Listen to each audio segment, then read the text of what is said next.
Good morning students, मैं Ashwani Dwivedi 5 education में आप सभी का स्वागत करता हूं। जैसा कि हम सभी जानते हैं कि इस समय हमारा देश कोरोना नामक महामारी से घिरा हुआ है, जिससे बचाव का सबसे अच्छा तरीका यही है कि हम अपने घरों में रहें, सुरक्षित रहें और घरों से ही पढ़ाई करें। किसी भी सब्जेक्ट को पढ़ने से पहले हमें उस सब्जेक्ट के पूरे सिलेबस के बारे में पता होना चाहिए कि हमें उस सब्जेक्ट में कौन कौन से चैप्टर पढ़ने हैं और उसमें कौन कौन से टॉपिक्स पढ़ने हैं। अगर क्लास 9 की साइंस की बात करें तो साइंस को हमने 3 पार्ट्स में डिवाइड किया हुआ है। साइंस को 3 पार्ट्स में हमने डिवाइड किया हुआ है। पहला पार्ट से केमिस्ट्री या रसायन विज्ञान,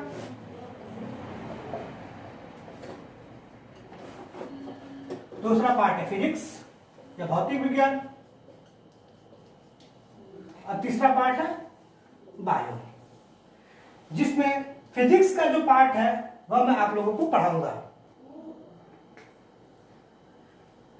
तो हम देखते हैं कि इसमें हमें कौन कौन से चैप्टर पढ़ने हैं और उसके अंदर उन चैप्टर्स के अंदर हमें कौन कौन से टॉपिक्स पढ़ने हैं। ठीक है, तो हमारा पहला चैप्टर है मोशन। हमारा पहला चैप्टर है मोशन।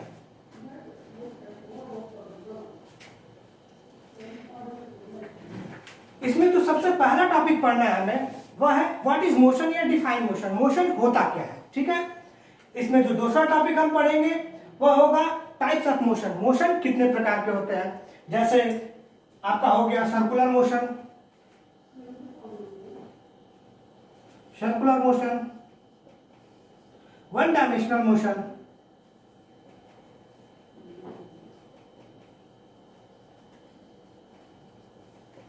एक्सेट्रा। ये आपका दूसरा टॉपिक हो गया। इसमें जो तीसरा टॉपिक पढ़ना है हमें वह हमें पढ़ना है measuring of rate of motion.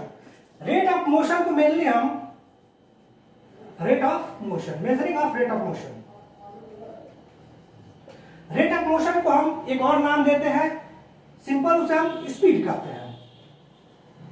तो इसमें हम मेनली स्पीड के बारे में पढ़ेंगे। इसके बाद जो टॉपिक हमें पढ़ना हुआ है what is rate of change of velocity. Rate of change of velocity को हम क्या कहते हैं। ठीक है, इसके बाद जो टॉपिक पढ़ना है वह graphical representation of motion. Graphical representation of motion में मेनली हम 2 ग्राफ्स के बारे में पढ़ेंगे, डिस्टेंस टाइम ग्राफ और velocity time graph. Velocity time graph के बारे में। ठीक है, इसके बाद इसमें जो आखिरी टॉपिक हमें पढ़ना है वह है आपका equation of motion by graphical method of, कि हम मोशन के जो इक्वेशन है, जैसे आपका है v बराबर u प्लस at, ये फर्स्ट इक्वेशन ऑफ मोशन है जिसमें v फाइनल वेलोसिटी है, u इनिशियल वेलोसिटी है, a एक्सेलरेशन और t टाइम है। ये जो है इक्वेशन ऑफ मोशन उसको हम ग्राफिकल मेथड की सहायता से किस प्रकार डिस्क्राइब करेंगे। ठीक है, ये सब टॉपिक हमें पढ़ना है अपने पहले चैप्टर मोशन में। इसके बाद हम जो दूसरा चैप्टर पढ़ेंगे वह है ग्रेविटेशन। तो दूसरा चैप्टर जो हमें पढ़ना है वह है ग्रेविटेशन।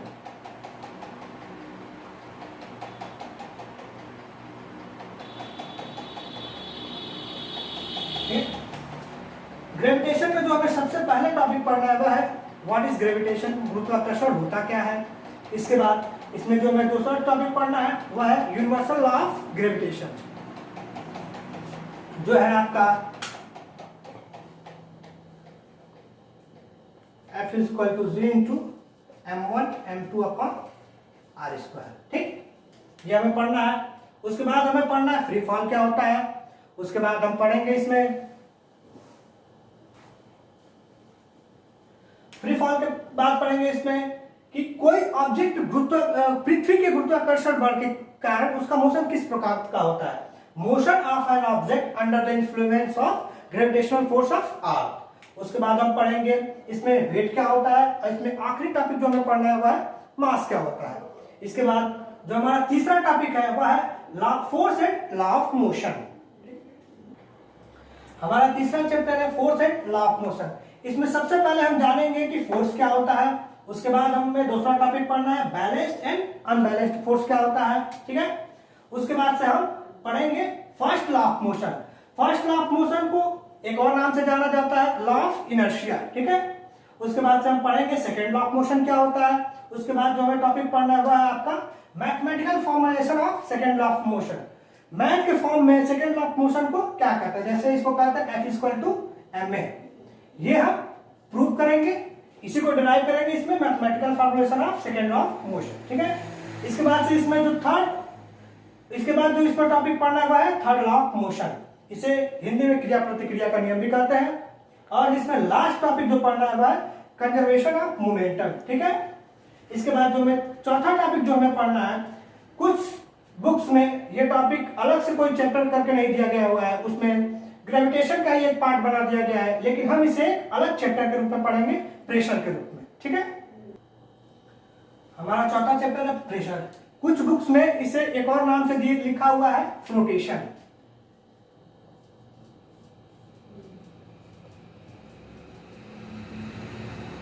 कुछ बुक्स में इसे फ्लोटेशन के नाम से भी लिखा हुआ है, ठीक है। इसमें जो हमें सबसे पहला टॉपिक पढ़ना है वह है what is pressure and thrust, ठीक है। इसके बाद से इसमें जो दूसरा टॉपिक पढ़ना है वह प्रेशर इन फ्लूइड्स, ठीक है। द्रव में प्रेशर किस प्रकार का होता है, ठीक। उसके बाद से हमें जो तीसरा टॉपिक पढ़ना है वह बियॉन्स। उसके बाद से हमें जो सबसे इंपॉर्टेंट इसमें टॉपिक है प्रेशर में वह है आर्किमिडीज प्रिंसिपल, ठीक है। और इसमें लास्ट टॉपिक जो हमें पढ़ना है वह है रिलेटिव डेंसिटी, ठीक है। इसके बाद जो हमें पांचवा चैप्टर पढ़ना है वह है वर्क पावर एंड एनर्जी। हमारा पांचवा चैप्टर है वर्क पावर एंड एनर्जी। इसमें सबसे पहले हम पढ़ेंगे वर्क क्या होता है, ठीक है। तो हमारा पहला टॉपिक होगा व्हाट इज वर्क, ठीक है। इसके बाद हम पढ़ेंगे साइंटिफिक कंसेप्शन ऑफ वर्क, ठीक है। उसके बाद हम पढ़ेंगे work done by a constant force. उसके बाद हमारा अगला टॉपिक होगा व्हाट इज एनर्जी। उसके बाद हमारा अगला टॉपिक होगा फॉर्म्स ऑफ एनर्जी, जिसमें मेनली हम दो फॉर्म्स पढ़ेंगे। पहला होगा आपका काइनेटिक एनर्जी, उसके बाद पोटेंशियल एनर्जी, ठीक। इसके बाद जो हमें टॉपिक पढ़ना है वह है law of conservation of energy, ऊर्जा संरक्षण का नियम, ठीक है। उसके बाद इस चैप्टर में जो हमें आखिरी टॉपिक पढ़ना है वह है पावर, ठीक। इसके बाद हमारा छठा चैप्टर होगा साउंड। हमारा छठा चैप्टर है साउंड। इसमें जो सबसे पहला टॉपिक है जो हमें पढ़ना है वह प्रोडक्शन ऑफ साउंड, कि ध्वनि उत्पन्न कैसे होती है, ठीक है। उसके बाद से हमें जो दूसरा टॉपिक पढ़ना है वह है प्रोपगेशन ऑफ साउंड, ध्वनि किस प्रकार प्रोपगेट करती है, ठीक। उसके बाद से हमें जो तीसरा टॉपिक पढ़ना है वह है characteristics of sound wave. Sound waves की क्या क्या कैरेक्टरिस्टिक्स होती है, इसमें मेनली हम पढ़ेंगे इसका फ्रीक्वेंसी के बारे में, एम्पलीट्यूड के बारे में, उसके बाद उसमें वेवलेंथ के बारे में, ठीक। उसके बाद जो टॉपिक हमें पढ़ना है वह speed of sound in different medium, की जो ध्वनि की चाल होती है वह अलग अलग माध्यमों में कैसी होती है, ठीक। उसके बाद से हमें पढ़ना है reflection of sound. Reflection of sound में मेनली हमें पढ़ना इको। जैसे आप किसी कमरे में होते हैं तो कोई चीज आप बोलते हैं तो उसकी प्रतिध्वनि सुनाई देती है, यही इको कहलाता है। इको हो गया किसी साउंड को बार बार सुनना, वही साउंड के रिफ्लेक्शन कहलाता है, ठीक है। इसके बाद से हम पढ़ेंगे रेंज ऑफ हियरिंग, कि हमारे सुनने की क्षमता कितने साउंड जो साउंड हम सुनते हैं उसकी क्षमता, उसकी ऑडिबल क्या होती है, ठीक।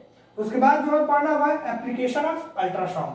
अल्ट्रासाउंड की क्या उपयोग है वो हम पढ़ेंगे। जैसा कि हम जानते हैं अल्ट्रासाउंड बहुत ही उच्च वेवलेंथ की साउंड, उच्च फ्रीक्वेंसी की साउंड होती है, ठीक है। और जो उसके बाद जो हमें पढ़ना है वह है सोनार। सोनार का फुल फॉर्म होता है साउंड नेविगेशन एंड रेंजिंग। और इसमें जो आखिरी टॉपिक पढ़ना है वह है स्ट्रक्चर ऑफ ह्यूमन ईयर। मानव कान की जो संरचना है वह पढ़ेंगे। मेनली हमें जो हमारा फिजिक्स का क्लास 9 का है उसमें 6 चैप्टर यही मेनली हमें है जो फिजिक्स में पढ़ना है। इसके बाद जो अगले 3 चैप्टर पढ़ना है वह हमारे नेचर, हमारे सराउंडिंग, हमारे वातावरण, हमारे पर्यावरण से रिलेटेड है। जिसमें हमारा सबसे जो पहला चैप्टर उसमें पढ़ना है वह है व्हाई वी फॉल इल। हमारा 7वां चैप्टर है व्हाई वी फॉल इल।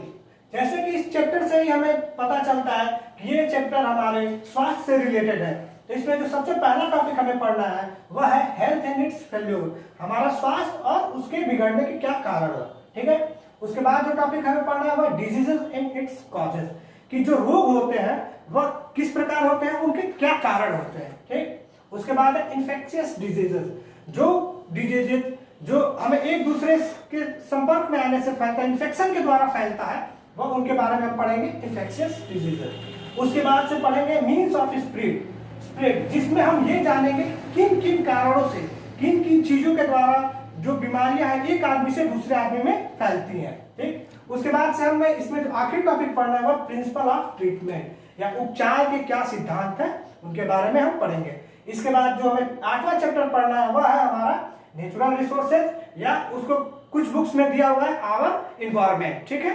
हमारा नेचुरल रिसोर्सेज जैसा कि नाम से स्पष्ट है, नेचुरल रिसोर्सेज मींस प्राकृतिक संसाधन कौन कौन से हैं। ठीक है, तो सबसे पहला टॉपिक इसमें हम पढ़ेंगे what is natural resources, natural resources कौन कौन से हैं, क्या क्या है। ठीक है, अगला टॉपिक इसमें पढ़ना है वह एयर और एयर पॉल्यूशन। ठीक, उसके बाद से हम इसमें अगला टॉपिक पढ़ेंगे रेन के बारे में, उसके बाद उसमें अगला टॉपिक पढ़ेंगे हम वाटर के बारे में। इस चैप्टर में जो सबसे इंपॉर्टेंट टॉपिक है वह आपका बायो जियोकेमिकल साइकिल। इसमें मेनली हम 4 साइकिल्स के बारे में पढ़ेंगे।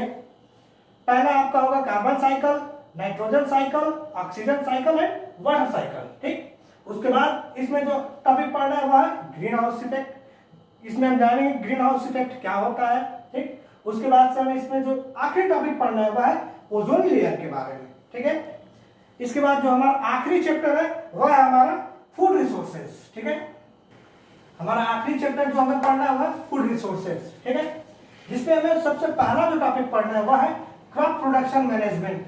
ठीक, जिसमें हम यह जानेंगे कि खेती करने का जो मैनेजमेंट है वो किस प्रकार किया जाए। ठीक, उसके बाद जो दूसरा टॉपिक है वह मैन्योर।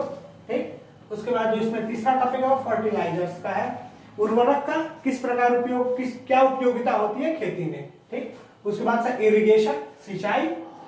उसके बाद इसमें जो सबसे इंपॉर्टेंट टॉपिक है वह एनिमल्स हस्बेंड्राई, जिसमें हस्बेंड्राई का मतलब होता है खेती करना या पालन करना। तो इसमें मेनली 4 चीजों के बारे में पढ़ेंगे, कैटल फार्मिंग के बारे में, पोल्ट्री फार्मिंग के बारे में, फिश प्रोडक्शन के बारे में और बी कीपिंग के बारे में। ठीक है बच्चों, तो ये रहा हमारे क्लास 9 का पूरा सिलेबस साइंस का, फिजिक्स से रिलेटेड, जिसमें हमने सबसे पहले ये जाना कि हमें कौन कौन से चैप्टर पढ़ने हैं और उसके अंतर्गत हमें कौन कौन से टॉपिक पढ़ने हैं। ठीक है, आज के लिए बस इतना ही। और हम आपसे ये कहना चाहते हैं कि जिन बच्चों ने हमारा चैनल सब्सक्राइब नहीं किया है वो सब्सक्राइब कर लें, जिससे कि उनको हमारे आने वाले वीडियोस के नोटिफिकेशन मिलता रहे, और इसको ज्यादा से ज्यादा शेयर करें जिससे कि ज्यादा से ज्यादा बच्चों को इसका लाभ मिल सके। Have a nice day.